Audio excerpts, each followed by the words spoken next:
Bonjour à tous, désolé pour ce petit retard, j'avais un problème de PC qui a redémarré. Merci d'être venus dans cette session intitulée Full Stack Creativity avec Meteor.js. L'objectif de cette session, c'est de vous présenter Meteor.js, l'environnement, ce qu'on peut faire avec et comment ça fonctionne. On va aussi développer une API. Et l'idée, c'est d'avoir du feedback, en fait, notamment à partir des tweets que vous allez pouvoir émettre au cours de la session. Premièrement, avant de continuer, j'aimerais en savoir un peu plus sur vous. Qui travaille sur du front-end? Ok. Qui travaille sur du back-end? Et pour ceux qui travaillent sur les deux stacks, en fait, qui reste dans le même écosystème tout le temps, en fait, dans le même environnement de développement, qui bascule pas d'un Eclipse à un Atom, un genre de choses. Ok. Pour tous les autres qui font les deux, je vais vous montrer qu'avec Meteor, c'est bien plus simple en fait de coder à la fois le back et le front. Qui suis-je? Donc, je m'appelle Anthony Kérouille. Le jour, je suis développeur indépendant. Je travaille sur des problématiques back et front avec du Java et du JS.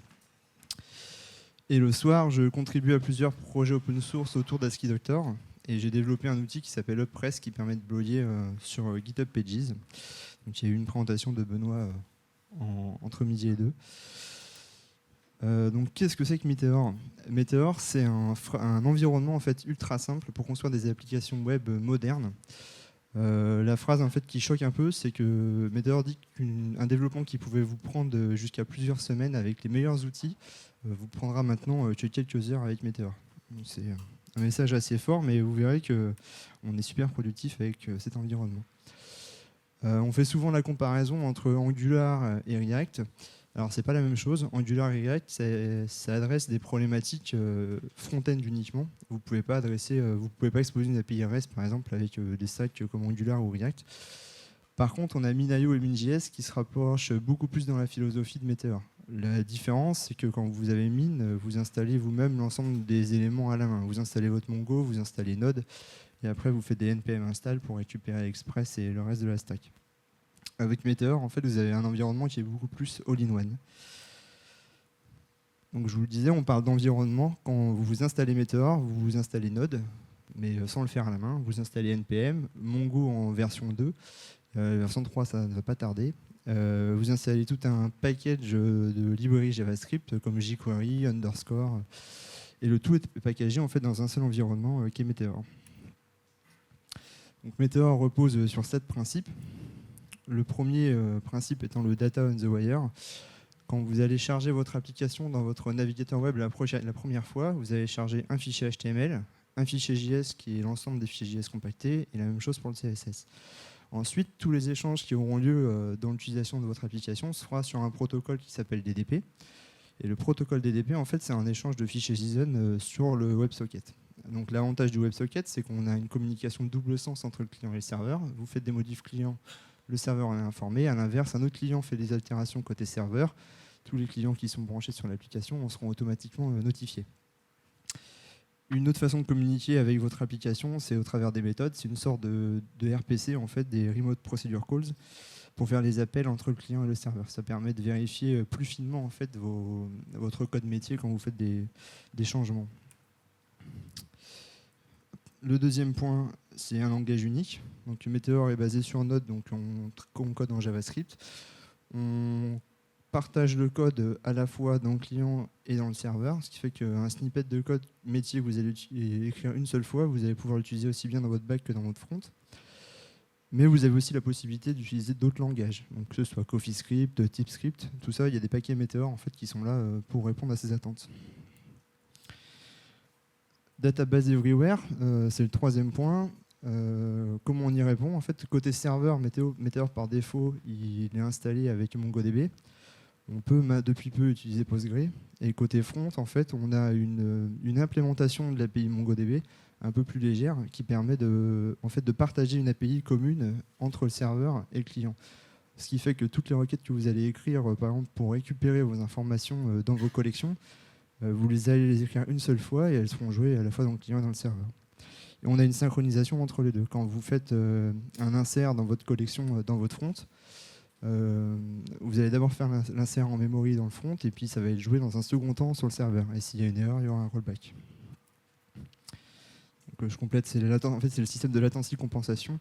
En gros, les données sont préfetchées dans vos collections, dans votre navigateur. Quand vous allez travailler sur votre application, les premières choses que va faire l'application, c'est travailler avec l'information locale dans votre navigateur et dans un second temps, la répliquer sur le serveur. Donc ça donne une sensation d'hyper-réactivité. Vous avez l'impression d'avoir une réponse tout de suite, qu'il n'y a pas de latence réseau. C'est hyper intéressant en fait en termes d'expérience utilisateur. Et comme je vous le disais, si toutefois il y a une erreur au niveau côté serveur lors de l'insert des données ou des modifications parce que vos règles de métier ne sont pas validées, dans le client, en fait, on aura l'impression que ça s'est passé correctement et on va avoir un rollback, donc en fonction de la connexion qui sera plus ou moins rapide. Sur le net, c'est immédiat. Sur une connexion standard de téléphone en 3G, on peut avoir une petite latence, et du coup, en fait, vous n'aurez jamais d'altération de data côté serveur si ce n'est pas autorisé. La full stack reactivity, le principe clé de Meteor, c'est d'être basé sur la réactivité. Donc on a toute une notion d'objets qui sont dits réactifs. On a les templates, les collections, les sessions. Donc tous ces éléments-là sont écoutés par un framework qu'on appelle Tracker. Et dès qu'il y a une altération sur un élément, Tracker va le détecter et va en notifier en fait tous les éléments qui en dépendent.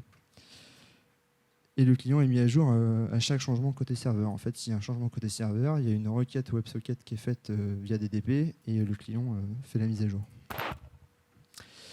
Embrasse l'écosystème, c'est le 6e point. Meteor est open source sous licence MIT, donc vous pouvez le forker, le modifier, en faire ce que vous voulez. Il propose aussi une application web qui vous permet d'aller rechercher dans l'ensemble des packages Meteor. Alors, au moment où j'ai fait les slides, il y en avait 6000, je pense qu'il y en a un peu plus maintenant. Mais du coup, vous trouvez, je pense, une réponse à quasiment tous les besoins. Et si toutefois vous n'avez pas ce qu'il vous faut, ou si vous avez un paquet de notes que vous avez créé en interne dans votre boîte, vous pouvez facilement le wrapper en fait dans un module Meteor. Ça se fait avec un fichier JS. Le 7e, simplicité equals productivity. Donc en fait, on a une installation super simple, vous le verrez après, ça c'est en une ligne de commande. On n'a pas de changement de contexte, donc une fois que je commence à développer, je reste dans mon éditeur, je ne bascule jamais. Et j'ai un développement efficace. Dès que j'ai un changement, j'ai ma page web qui rafraîchit, j'ai un panel d'outils pour mon dev, et j'ai tout un tas de modules en fait, pour répondre à mes attentes. Donc le Quick Start, installer Meteor, ça se fait avec un curl qu'on pipe dans un SH. Donc il faut quand même vérifier ce qu'on récupère avec le curl avant de le faire, mais la commande est super simple. Pour créer son application, une seule commande, Meteor Create, vous mettez le nom de votre application, il va vous créer un dossier qui contient en fait tout le packaging, donc votre Mongo, l'arborescence de fichiers démo. Et ensuite, vous avez juste à vous rendre dedans et à taper la commande Meteor et ça vous démarre un serveur web qui coûte sur le port 3000 et votre application est disponible. Donc, je vais m'arrêter là pour les slides, la première partie de slide. C'est l'heure de faire une démo. Le but de la démo, en fait, c'est ce que je vous disais en début de talk, c'est que je vais avoir un feedback en fait, sur cette présentation et notamment avoir un sentiment sur les tweets que vous pourriez émettre au cours de la session. Donc on va y aller. Pour ça, j'utilise plusieurs librairies. Je vais continuer sur ce micro. Donc plusieurs librairies. Je ne sais pas si ça marche. Une première qui est Material Design pour le design. Je vais ensuite utiliser une librairie pour consommer les tweets Twitter. Et j'ai aussi une librairie pour avoir le sentiment, donc qui s'appelle le sentiment. Une librairie pour faire les charts. Et il me semble que c'est tout. Hop, ça je le faire. Donc là, du coup, c'est pénible, j'ai pas spectacle. J'ai une console, je suis dans un dossier démo. Je peux démarrer une application. Je vais faire une application qui va s'appeler JSC Tweetimon. À la base, j'avais appelé mon application Tweetimon, un sentiment par les tweets. Il faut que je mette le create. Décidément. Donc je crée mon application. Meteor initie une application avec un ensemble de packages. Je monte dedans. Je fais Meteor.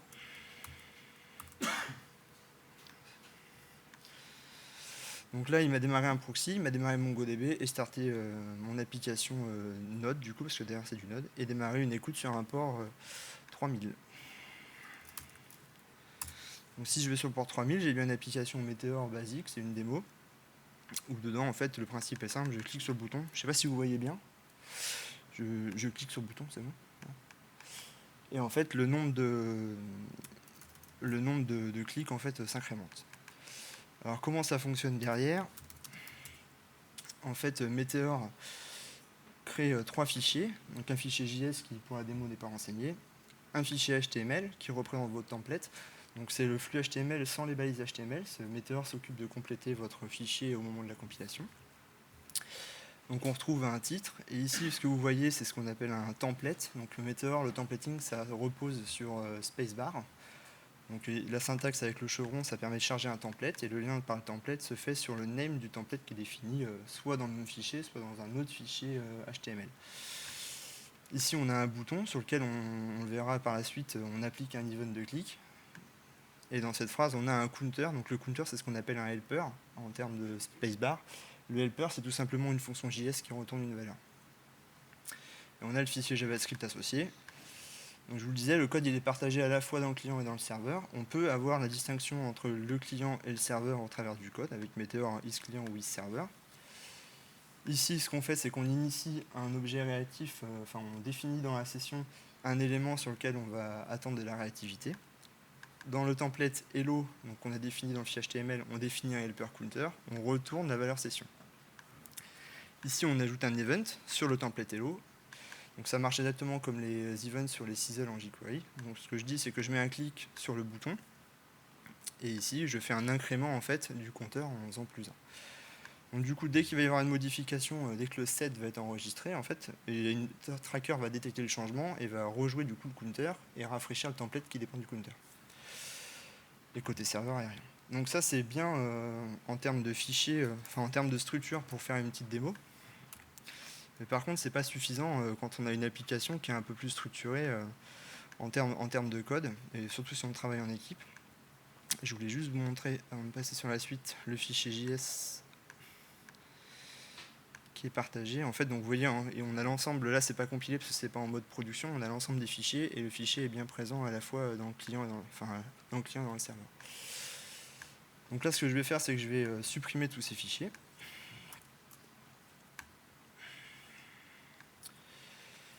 Hop. Donc là, à la suppression, mon Meteor il réagit tout de suite au changement et me rafraîchit ma page. Et puis je vais faire une application qui est un peu mieux structurée. Donc pour ça, il y a une règle, une nomenclature, une règle de configuration dans Meteor qui fait que si on fait un dossier qui s'appelle serveur, tous les fichiers qui seront dedans seront exposés au serveur, un dossier qui s'appelle client pour le client, et tout le reste en fait seront partagés entre le client et le serveur. Donc moi j'ai pour habitude d'utiliser serveur et client et de faire un dossier qui s'appelle shared collection pour y mettre toutes mes collections Mongo. Donc là je retrouve bien toutes mes informations. J'ai une maquette en fait que je veux découper pour la structurer applicativement. Donc je vais aller la récupérer dans un dossier maquette. Et je vais aller les mettre dans mon client parce que l'ensemble des fichiers de la maquette en fait sont destinés à être dans le client.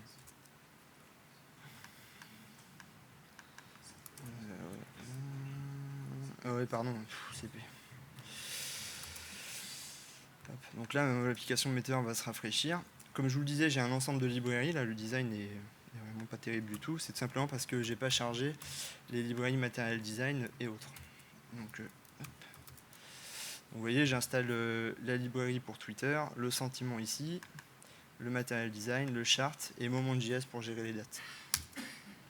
Donc là, Meteor s'occupe de faire le packaging, de récupérer les packages et les installer. J'ai forcé les versions, c'est pour pas avoir d'effet démo, d'aller sur internet et qu'il y ait eu un changement de version entre temps. Donc entre temps, Meteor a détecté le changement et puis a redémarré et a rafraîchi la page. Donc ça c'est le thème par défaut, donc c'est une liste de users dits d'influents, donc les top users.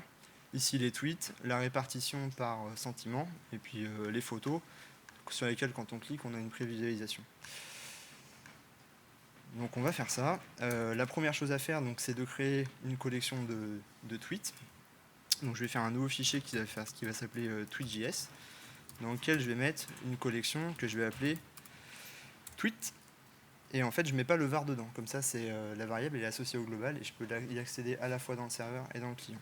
Si j'avais mis un var, en fait, elle aurait été wrappée dans une fonction et j'aurais pas pu y accéder dans mes autres fichiers. Donc je fais une collection tweet, et juste le fait de faire ça, en fait, ça m'initie une connexion dans Mongo, que ce soit dans le client ou dans le serveur. Et donc du coup ici, j'ai la possibilité de faire un tweet.find. En fait, ça me renvoie un curseur qui est dit réactif. Et si je veux toutes les données, je peux faire un tweet.fetch. Et puis ce qui est cool aussi, c'est que comme c'est fait pour les devs, ben, je peux très bien faire ça. Une insertion d'événement qui va s'appeler JSC. Et puis je vais la mettre en base. Et de l'autre côté, du coup, ben, je vous disais que c'était réactif. Si je fais un Meteor Mongo pour me connecter à la base locale, et que je fais un db.tweet, qui est ma collection de tweet.find, je vais récupérer mon tweet. Donc tout ça, en fait, c'est fait pour simplifier le développement. Ça, c'est cool, mais par contre, c'est moins cool quand on part en prod, en fait, parce que côté sécu, c'est pas génial. Donc pour ça, on a deux packages qui s'appellent Insecure et Autopublish. En fait, Insecure, c'est pour empêcher de faire les inserts à partir du client, et Autopublish pour éviter d'avoir tous les tweets sans rien demander. Parce que là, j'ai récupéré tous les tweets, j'ai même pas fait de requête. Donc du coup, je vais les enlever.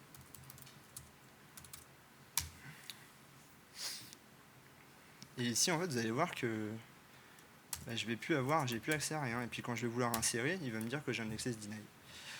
Donc après, pour communiquer du coup entre le serveur et le client, je suis obligé de travailler par un système de publish subscribe, de publier côté serveur les tweets et de faire un subscribe côté client pour avoir l'ensemble des informations. Donc je vais faire un nouveau fichier dans mon serveur, un fichier main.js, et dedans je vais faire un publish. Je vais publier l'ensemble de mes tweets. J'ai pas d'argument, donc je vais faire un return en fait de mon curseur de tweet. Puis du coup je les prends tous. Et puis côté client, je vais faire le même fichier, un même fichier.js, donc qui sera pris par la compilation Meteor. Et ici je vais faire un subscribe de mes tweets. Donc là tous les raccourcis clavier que j'ai, c'est fourni par un plugin qui est sur Atom. Je ne les ai pas préparés avant de venir. Donc c'est pour vous dire que l'outillage est bien présent, en fait on peut bien travailler avec Meteor. Et du coup, maintenant, quand je fetch, je récupère bien l'objet que j'avais tout à l'heure. Donc, hop, je vais supprimer ce truc-là parce qu'il va me polluer sinon les résultats. Hop, pareil ici, si je fais ça, du coup, j'ai plus de tweets. Du coup, j'ai ma collection de tweets. Ce qu'il faut maintenant, c'est que je récupère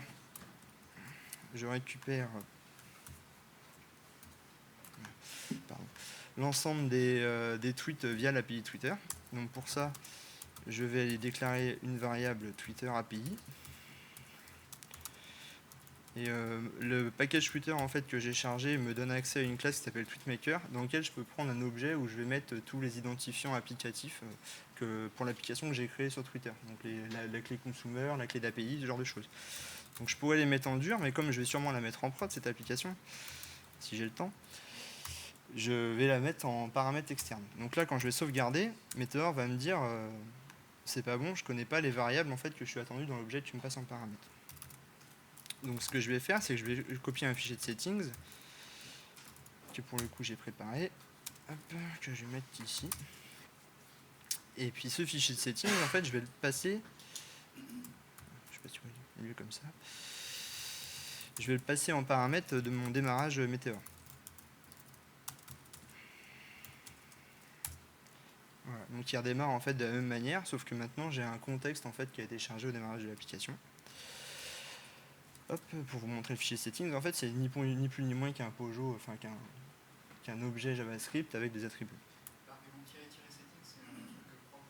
Propre à Meteor, ouais.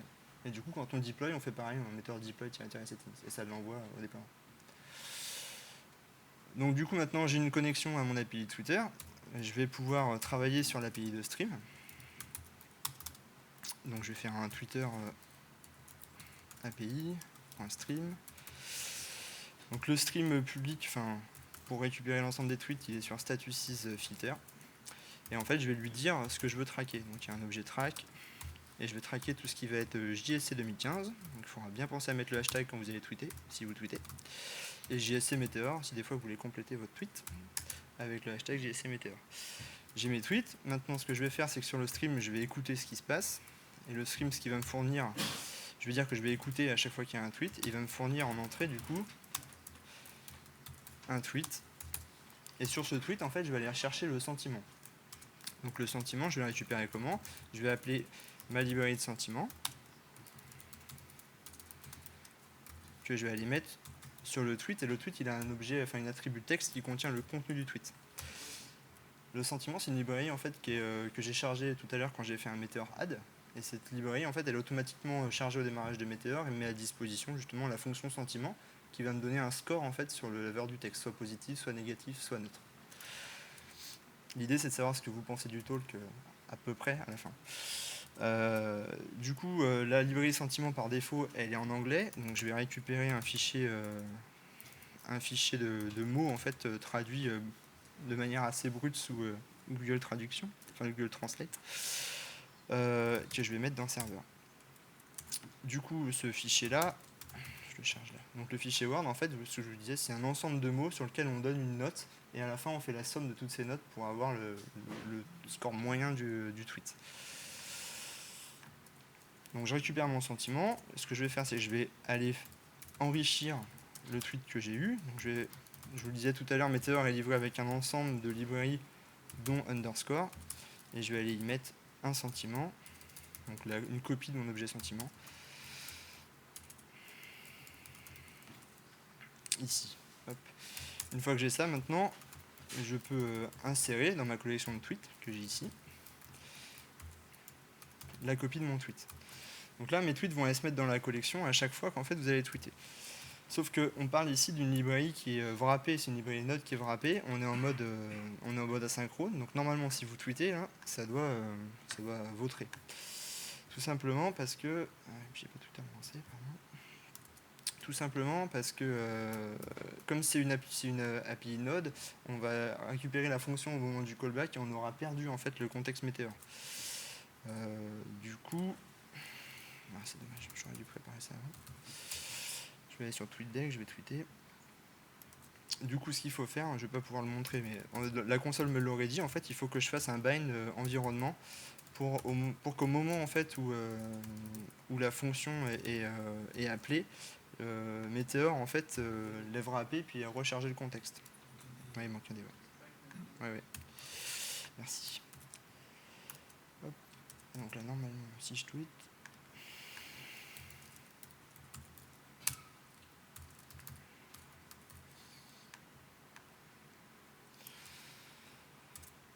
hop, vous voyez, je l'ai ici la méthode en fait. Il me dit bien ici que j'aurais dû rappeler le tout dans bind environnement. Donc maintenant, normalement, si je fais un tweet.find, j'ai bien un tweet qui est venu s'insérer dans ma collection. Un ou plusieurs, je ne saurais pas vous dire. Du coup, j'ai tous mes tweets. Maintenant, ce qu'il me faut, c'est travailler sur mon client. Alors, on peut travailler, la mode, c'est de travailler en mode composant en ce moment, ce qui est une très bonne mode. Et on peut faire pareil, enfin presque pareil en Meteor. C'est-à-dire qu'on peut découper sous forme de template. Ce que vous avez vu tout à l'heure avec le template Hello, par exemple. Ici, dans ma démo, j'ai ce que je peux appeler une colonne de navigation à gauche pour avoir les top users. Donc, je pourrais très bien ici prendre cette liste, l'enlever, et puis faire un chargement d'un template qui va s'appeler leftNav, par exemple. Ici, bon, du coup, ça va planter parce qu'il va me dire qu'il ne connaît pas le template leftNav. Il va falloir que je l'implémente et mon leftNav, je vais pouvoir faire un dossier ici leftNav si je veux vraiment découper proprement et puis faire un nouveau fichier que je vais appeler leftNav. Donc j'aurais pu l'appeler Toto, hein, ça aurait été pareil, il n'y a pas d'obligation à le nommer. La seule obligation que je vais avoir à faire ici, c'est vraiment nommer le template leftNav. Après, le nom des fichiers, c'est pas gênant. Et du coup, je recopie ma liste. Donc on pourrait imaginer que du coup, c'est un composant leftNav. Donc je pourrais le faire pour l'ensemble de la page, donc, qui est assez, qui contient quand même pas mal de choses. Et je l'ai préparé du coup en amont, puisque le but c'est pas de vous montrer comment découper un fichier. Hop.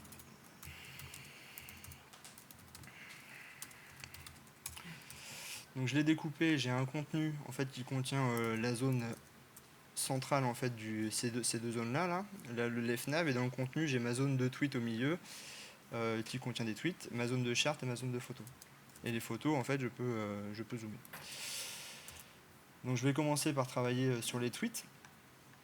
Donc les tweets, ce qu'il faut d'abord que je fasse, c'est que je les récupère. Donc pour ça, je vais faire un helper qui va s'appliquer sur le template tweet. Et puis je vais faire un helper qui va s'appeler tweet et qui va me retourner en fait un tweet.find l'ensemble des tweets. Donc c'est un curseur. Et du coup, si je reviens après ici, je vois bien que j'ai une UL avec une liste de tweets. Bon, ici j'en ai 2. Je vais faire un for each. Et puis pour chaque tweet en fait que j'ai dans mon élément, je pourrais mettre la liste ici, mettre le LI ici, mais du coup ce que je vais faire, c'est que je vais encore pousser un petit peu le templating. Je vais aller y mettre mon template tweet. Et dans mon template tweet, hop, dans mon template tweet ici, je vais aller faire un nom de template qui s'appelle tweet, et je vais aller y mettre mon LI. Donc là, je suis dans le cadre d'un tweet. C'est comme si, dans mon contexte, j'ai un objet JavaScript qui s'appelle tweet. Donc avec tous les attributs d'un tweet. Notamment l'attribut qui va être le profil, enfin l'image du profil utilisateur, qui s'appelle profil image URL. Ici, je vais aussi retrouver le name de l'utilisateur. Le négatif, on le verra après, on va le travailler. Je vais retrouver le texte qui est dans le tweet. Et ici, je voulais afficher le temps depuis quand on avait tweeté en fait. Donc je vais faire un helper go, et puis le tweet il a un attribut qui s'appelle timestamp ms, qui est le timestamp de création en fait du tweet, et je vais générer mon ego à partir de ça. Donc pour ça, je refais un helper ici sur mon template tweet. Je vais faire un ego qui prend en paramètre du coup un timestamp, et je vous ai dit tout à l'heure, j'ai chargé moment.js. Donc je vais faire un moment, je vais m'assurer que le timestamp il est bien au format numérique, et puis je vais faire un from now pour l'avoir en fait, avoir le délai passé depuis que le tweet a été créé. Donc là je vois bien que j'ai tous mes tweets avec les minutes passées depuis le tweet. Ce que j'ai pas encore par contre, c'est la photo, ce qui est pas normal parce que je devrais l'avoir. Donc soit c'est de la latence réseau, soit je me suis trompé. Je pense que c'est de la latence réseau, on verra après. Et j'ai aussi donc du coup le sentiment. Et là tout le monde est négatif, tout simplement parce que j'ai négatif en dur ici. Donc là c'est pareil, je vais faire un helper en fait qui va me retourner le sentiment du tweet. Donc, je vais faire un get sentiment qui va prendre en paramètre le sentiment. Pas plus compliqué.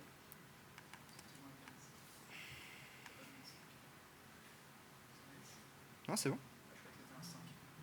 Non, c'est nice, ouais, c'est nice. Pas de souci. Du coup, je vais faire ici un helper get sentiment qui va être une fonction qui va prendre notre sentiment. Et du coup, lui, son job, c'est de savoir, en fonction de la valeur du score du sentiment, ce que je dois renvoyer. Donc le score, s'il est supérieur à 0, je vais faire un return de positive.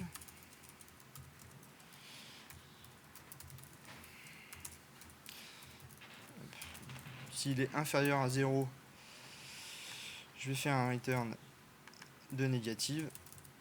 Et puis dans les autres cas, je vais faire un return d'un statut qui est plutôt neutre. Donc là, normalement, je vais avoir mes tweets qui vont se rafraîchir et je vais avoir la couleur, et puis donc tout est neutral. C'est pas mal. Donc je vais quand même tweeter quelque chose qui est plutôt positif. Par exemple ça. Je sais pas ce que vont penser les personnes qui me suivent, mais c'est pas bien grave. Puis il faudrait que je tweete avec le hashtag.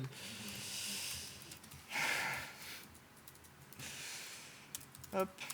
Donc JSC 2015.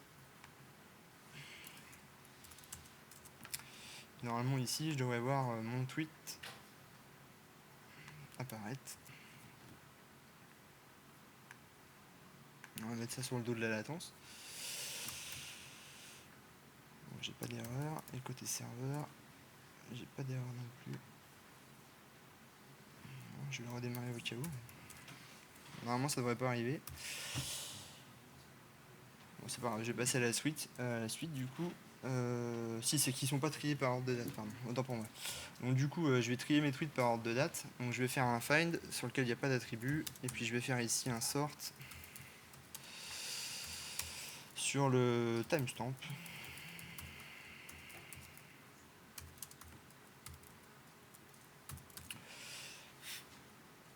Du coup, normalement, je vais retrouver mes tweets en début. Donc là, c'est cool, j'ai bien mes tweets qui sont positifs. Maintenant, l'autre chose que je veux régler, c'est mes users. Le souhait, c'est que j'ai mes users qui soient triés par nombre de tweets, et quand je clique dessus, en fait, je filtre le résultat des tweets. Donc pour faire ça, je vais dans mon left-nav, dans mon composant user, et puis je vais aller chercher un helper. Je vais aller faire un helper qui va s'appliquer sur user, qui va me retourner un helper que j'appelle user. Alors là pour le coup, comme c'est une somme de tweets, je fais une somme et que je les trie, je vais être obligé de faire un map reduce, donc enfin pas un map, juste un reduce. Donc je vais aller récupérer tous les tweets. Et je vous disais tout à l'heure, pour avoir l'ensemble des tweets, il faut que je fetch. En fetchant, du coup, je récupère tout.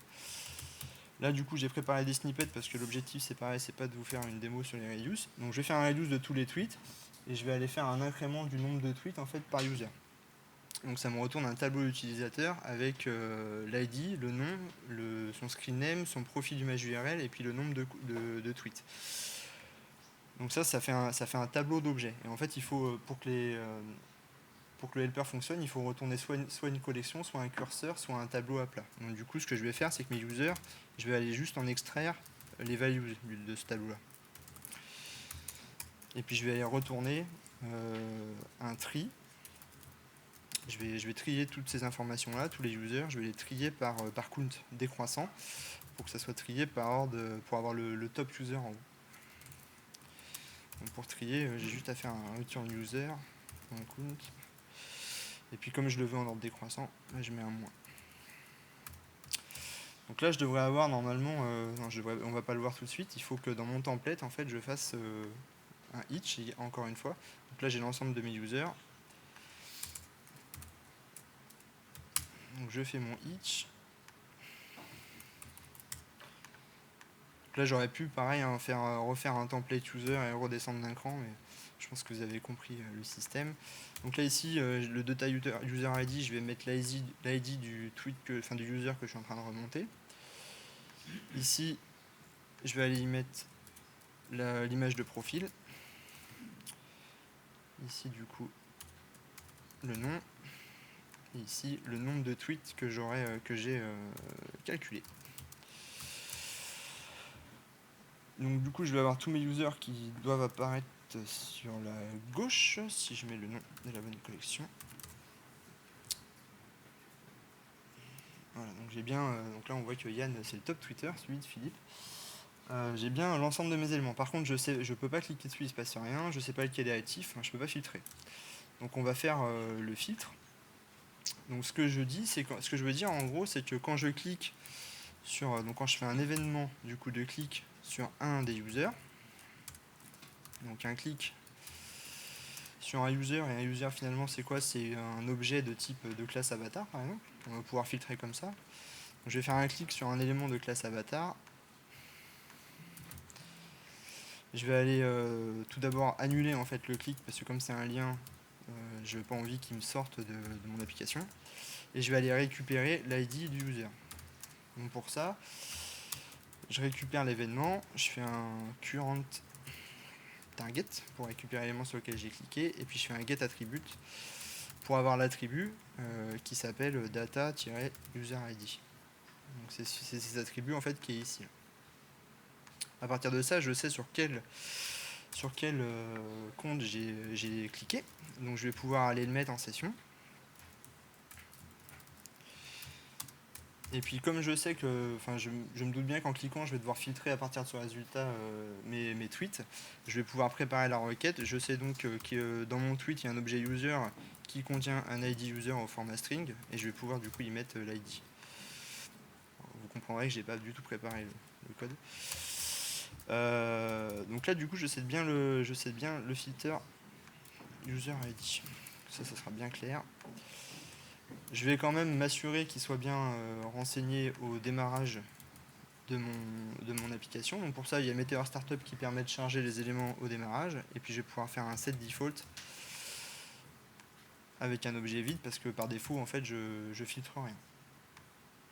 Donc maintenant quand je clique sur mon user, je dois bien filtrer les informations.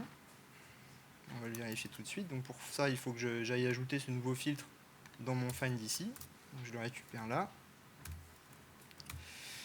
Et au lieu de faire un set, je fais un get. Et comme c'est une ressource relative, quand je vais cliquer dessus, j'ai bien le filtre en fait qui marche dans les tweets. Maintenant, ce que je veux, c'est savoir lequel est actif. Après avoir cliqué en fait. Donc quand ils sont actifs, la zone est sélectionnée en verte. Et l'objet en fait a une classe active. Donc la classe, je vais faire ici un petit helper que je vais appeler getActive, et puis je vais passer en paramètre l'ID d'utilisateur. Donc ici, je fais un getActive avec une fonction qui prend en paramètre un ID. Et puis pour s'assurer que c'est le bon, en fait, il faut que je vérifie que ce que j'ai dans ma session, en fait, c'est équivalent à l'ID que j'ai passé en paramètre. Donc je vais aller récupérer l'ID courant, donc qui va être un session.getFilter, et puis je vais aller récupérer dedans le user.id str. Ça, c'est mon current. Et pour savoir si je suis actif ou non, je vais faire un ID. Donc je crois que je suis obligé de le convertir en string parce qu'il me le prend en numérique par défaut. Et si c'est égal, je retourne active. Sinon, je retourne chaîne vide. Okay. Hop. Donc là, on voit bien que quand je clique dessus, j'ai bien le bon élément. Maintenant, ce qui m'embête, c'est que je ne peux pas revenir à l'état initial, en fait. Je ne peux pas décocher ce que j'ai coché. Donc du coup, ce que je veux dire, c'est que quand je clique dessus, je reviens à l'état normal. Donc là, on voit bien que je veux récupérer l'ID courant, mais je pourrais en fait sortir tout ça dans une fonction qui s'appelle getCurrentID en fait. Je pourrais faire comme ça.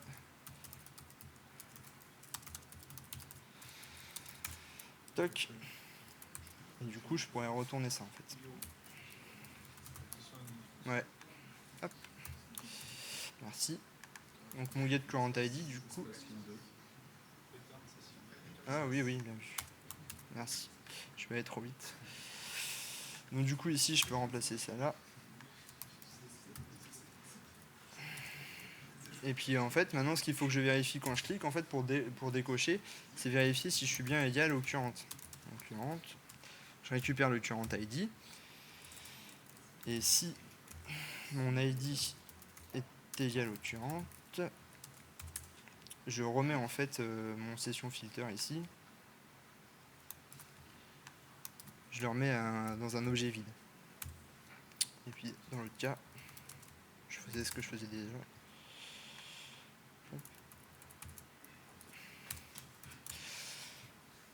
Voilà. Donc du coup, je devrais pouvoir désélectionner mon tweet. Donc là, on est bien pour ces deux informations-là. Reste à gérer les photos. Donc les photos, c'est le même principe, sauf que je vais rajouter une notion de filtre en plus, parce que je veux tous les tweets qui ont un média en fait. Je veux pas avoir les tweets qui n'ont pas de média. Donc là, ça va me retourner une liste de médias. Donc pour avoir ça, je vais d'abord récupérer mes tweets. Donc ça, j'aurais pu faire un snippet pour ça, parce que finalement, c'est assez long à écrire. Donc ça, c'est mon curseur de tweet. Et là, du coup, je vais créer un objet paramètre. L'objet paramètre, qu'est-ce que ça va être? Ça va être ni plus ni moins que l'objet de session que j'ai pour l'ID de filter, que je vais aller étendre avec d'autres informations pour aller récupérer seulement ceux qui ont des médias. Donc là, je fais un filter-user-id. Et puis je vais l'étendre avec un objet. Je veux filtrer ici que les éléments qui ont donc un extended entity. Donc ça, c'est dans l'objet, dans le tweet. Il y a un élément objet entities dans lequel il y a un tableau de médias. Et si celui-là en fait existe, bah, du coup il me le retourne. Donc là, je dois avoir que les tweets normalement qui correspondent à ce que j'attends. Et puis je vais pouvoir le retourner. Voilà. Oh, boulette.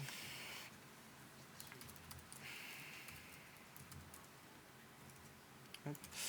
Donc là, j'ai bien récupéré mes photos. Par contre, bah, toujours pareil, il va falloir que je boucle dessus pour récupérer les médias. Et ce qu'il y a en fait dans l'objet média, c'est aussi un tableau. Donc du coup, il va falloir que j'imbrique un autre i dedans pour aller récupérer en fait les extended entities.media. Donc c'est au singulier, mais c'est un tableau. Voilà. Donc normalement, je devrais avoir une liste de photos pour que vous ayez pris des photos. Donc c'est l'instant selfie si vous voulez faire un selfie. C'est le moment. Hop. Et du coup, en fait, dans le média, il y a un élément qui s'appelle média URL, qui va me donner l'URL de l'image. Donc normalement, je devrais avoir des photos qui chargent ici. Le truc c'est que quand je clique dessus, bah, il se passe rien. Donc là, je vais pouvoir ajouter du comportement sur mon curseur. Il y a une méthode qui s'appelle observe. Donc je vais pouvoir prendre mes tweets, faire un observe dessus, et puis y passer un objet qui prend une méthode. Je veux voir tout ce qui est ajouté. Dès qu'il y a quelque chose qui est ajouté, je veux ajouter du comportement. Je veux qu'il se passe quelque chose. Donc je veux exécuter une fonction JavaScript qui va pouvoir me permettre de popper les images. Le truc c'est que si je la mets telle qu'elle là, la fonction là elle est jouée, le DOM il n'est pas encore rendu. Donc je suis obligé de le jouer en déféré. Je vais utiliser une méthode qui s'appelle meteor_defer, et le rôle de cette méthode c'est ni plus ni moins que de faire un set timeout 0 et de jouer la fonction. Donc je vais faire une fonction. Et ici là-dedans, donc je vous ai dit j'ai jQuery qui est dispo par défaut. Je vais aller chercher toutes les images. Donc les images c'est des classes Material Boxed. Hop, donc là ça va me chercher toutes les images, et puis le framework me met une méthode à disposition qui s'appelle MaterialBox qui permet en fait de boxer l'image. Donc je dois... Ah, merci. Donc du coup, allez, il doit me manquer autre chose parce que sinon ça marcherait tout de suite. Differ, oui, les parenthèses. Merci. Donc, du coup, normalement, je devrais boxer les images maintenant. Donc ça c'est bon. Il nous reste plus qu'à faire le chart.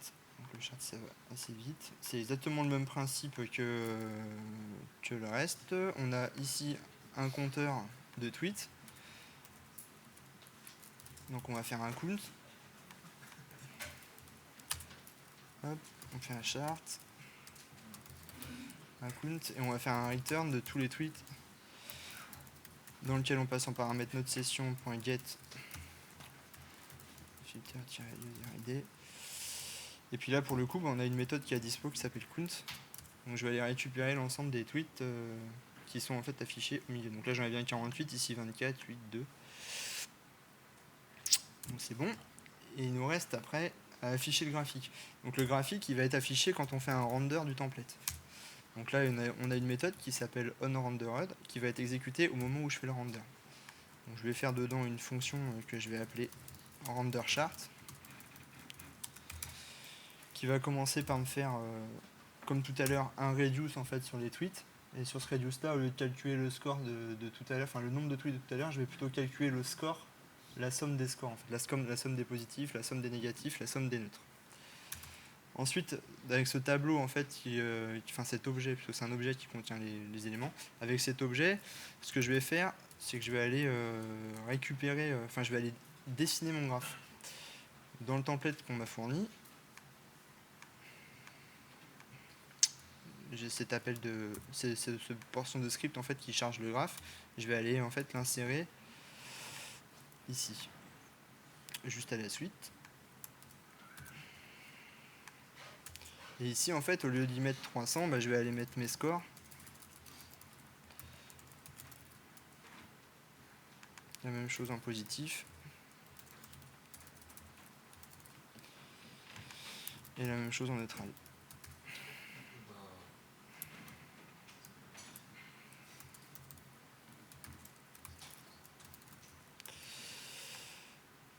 Donc là j'ai la fonction render. Le truc c'est que comme je suis dans un mode, je suis dans une fonction, ça va être dessiné du coup qu'une seule fois et je veux que ça soit assez réactif. Je vais forcer en fait le tracking par tracker. Voilà, donc je vais dire à tracker à chaque fois qu'en fait il y a un changement du coup je vais forcer un changement sur un élément qui est contenu dans cette fonction. Tu me rejoues la fonction en fait. Du coup, maintenant à chaque fois que je vais cliquer en fait je vais avoir la répartition. Donc là j'ai quelqu'un d'extrêmement négatif dans l'assemblée. Et c'est une majoritairement neutre. Voilà, donc c'en est fini pour la démo. Donc vous voyez grosso modo ce qu'on peut faire et assez rapidement. Bon, c'était préparé mais vous quand même pouvez le faire assez rapidement en termes de dev, c'est hyper efficace. Je sais plus où est mon slide.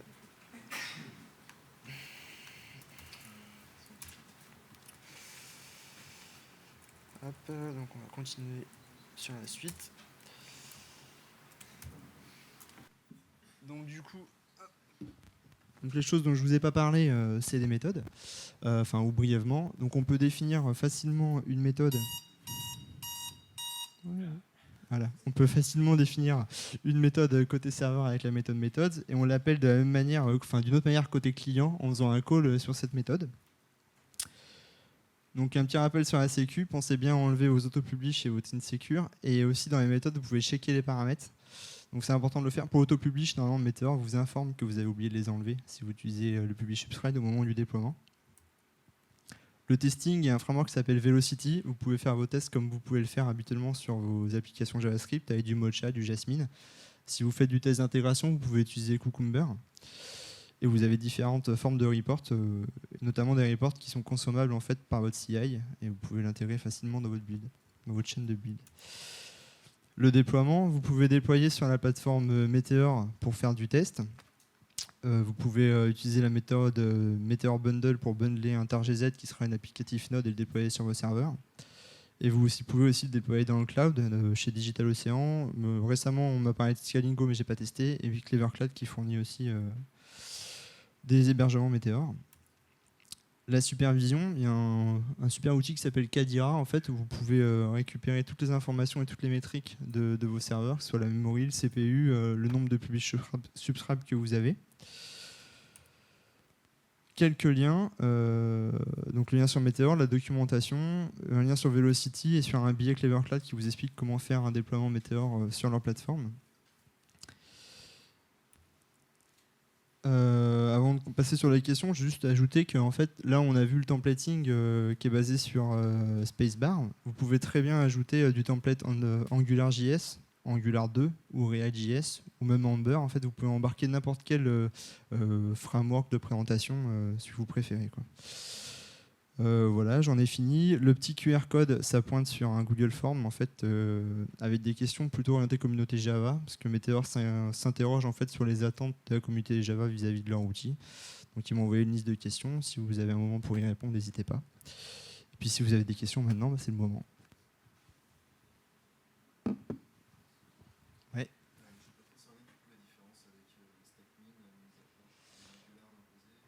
Alors la différence avec la stackmin, donc ouais, pour répéter la question c'est quoi la différence grosso modo avec les stackmin?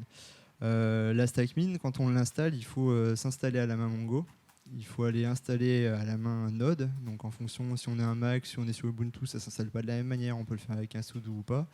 On s'installe à la main aussi l'ensemble des paquets basiques. En fait, quasiment toutes les applications que je connais utilisent du underscore pour manipuler la donnée. On a beaucoup utilisé jQuery. Meteor, c'est complètement différent. En fait, tu installes juste Meteor avec la commande pipée et tu as déjà tout packagé. En fait, Mongo est installé, Node est installé, NPM aussi. En fait, tu n'installes rien à la main. Ouais. Comment ça impose des outils. Après, ce que je disais tout à l'heure, il y a maintenant l'intégration de Postgre qui a été faite, donc il y a moyen de basculer dessus. Et après, tu peux choisir certains éléments de ta stack, notamment la stack Angular. Mais c'est clair, quand tu choisis de travailler avec Meteor, tu choisis de travailler avec, quoi. Tu peux pas tout varier, tu peux pas faire varier tous les éléments de ta stack. Tu prends tout en un. Ouais. Sur le blog de Meteor, ils disent qu'ils ont décidé de passer en IS 2015. Ouais. Tu sais à partir de quand? Je ne saurais pas très bon. Non. J'ai lu aussi le billet, par contre, je ne sais pas à quel moment ils vont le fournir. Non. Je ne saurais pas te dire. Ah ouais, c'est sympa. De base, c'est sympa. Bon, s'il n'y a plus de questions, merci à tous.